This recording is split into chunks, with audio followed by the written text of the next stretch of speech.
Hey folks, Jon Turner here, and in this video I'm going to be covering something very interesting. Well, I hope it's interesting.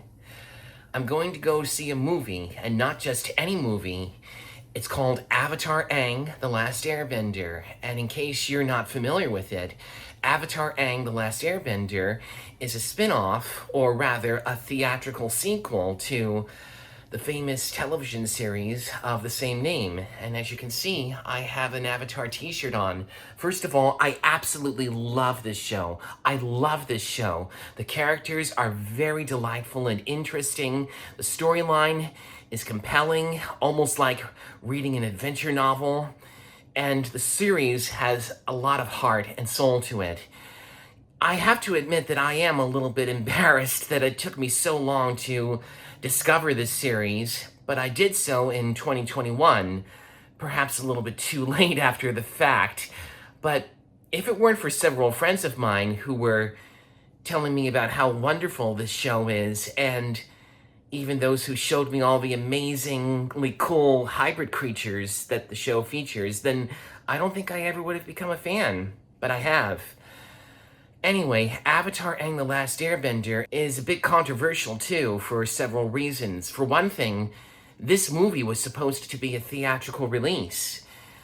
But unfortunately, in late 2025, somebody up at Paramount decided that it was a good idea to pull this movie from its intended theatrical release and relocate it instead to their streaming service, Paramount Plus, simply because they want to attract more subscribers. And personally, I find this absolutely detestable, and so did many, many fans. In fact, a lot of them, including myself, have openly refused to subscribe to Paramount Plus just to see this movie. I mean, come on, it's ridiculous. If you already own something like Netflix, and if you really cannot afford a lot of streaming services, then what is the point of subscribing to another just for one movie?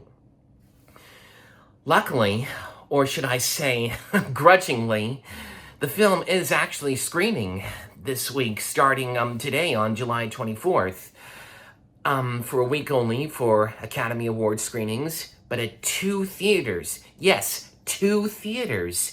The AMC Empire 25 in New York City and one in Burbank, California.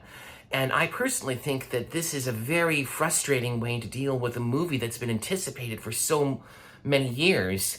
But as somebody who loves 2D animation on the big screen and who wants to see this movie succeed, I'm going over to the screening myself. Okay, here's the AMC Empire 25 building in New York City on Times Square. This is where Avatar Aang is showing, one of 2 theaters. Now, I actually have been to this movie theater before. Way back in 2001, I saw the redub of Akira, the better version. Sorry, fans, but the newer version of that movie is my preference. I also saw Metropolis here, both with my dad, and I haven't been to this theater in a long time. So this will be like my 3rd time in who knows how long. So it'll be very interesting to see how this goes. Okay, and here's the lobby. Now, the show is premiering in Auditorium 9, or at least that's what this screening of Avatar will be. And I have to confess that these escalators are really quite long.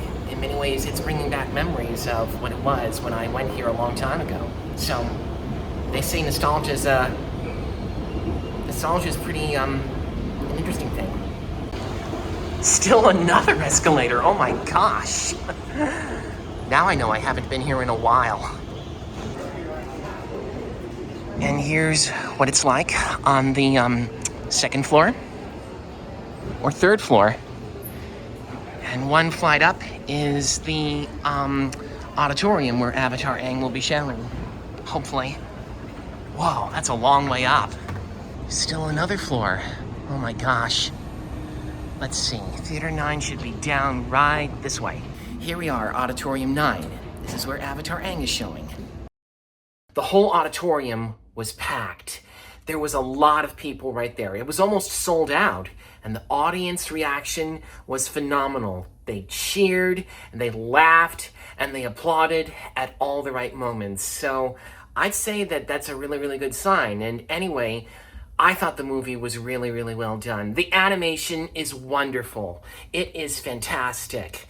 It's 2D animation animated over 3D computer-generated backgrounds.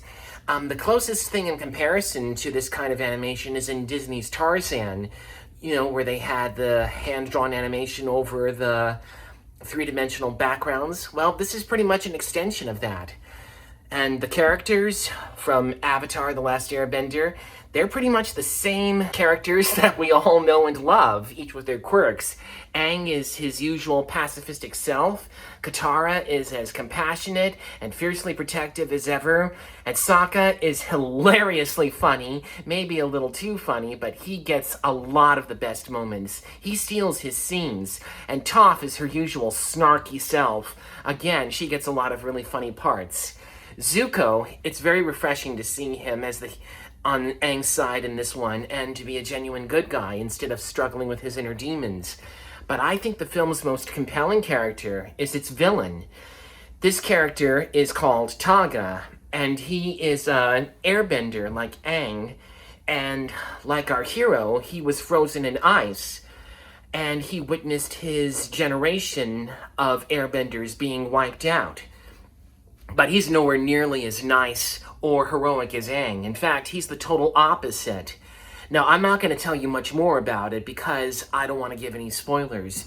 But I will say that as somebody who is a huge fan of the show, I was very pleased with this movie overall. I do have a few quibbles. I do think that, considering that the storyline was basically meant to be structured for a 90-minute movie and not a TV series, it may not quite have the same complexity or depth as the show did. But as it is, the story is still very compelling and very well told. And the only little disappointment I had was that even though the film moves fast for 90 minutes, I would have liked to have seen a couple of really lovely moments, like the still images of peace and happiness that we see over the credits at the end of the movie.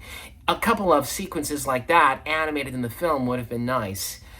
But that's only shameless nitpicking. And as far as the voice cast is concerned, there has been a lot of controversy over the original voice actors not reprising their roles for this movie. But even though I would have loved that, I will give it to the new cast.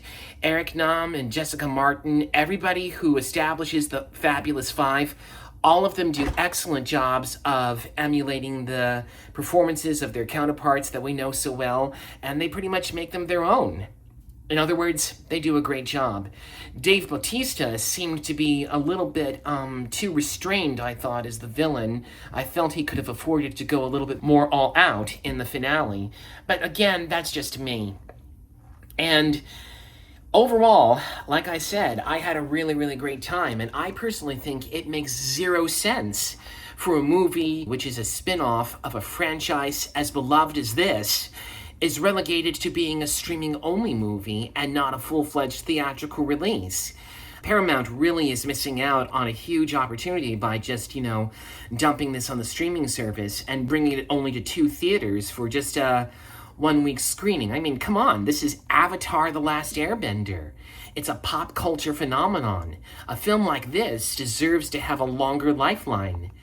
So, in my opinion, I personally believe that Paramount absolutely deserves to be called out for their mishandling of this movie, and it's my hope that going forward, that future animated adventures from Aang, or at least the company behind the new project, Avatar Studios, I'm hoping that they will not get similarly shafted like this movie was.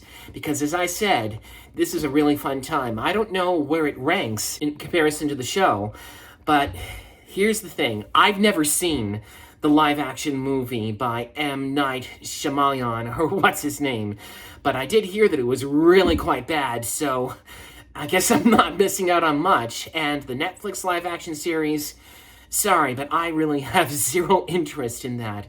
So basically, not having seen either of those, I will say that whether or not this movie is in the same league as the show, it is still a really good time. And I personally think that if you're a fan of Avatar, you'll have a wonderful time with this movie. And as I said, I had a lot of fun.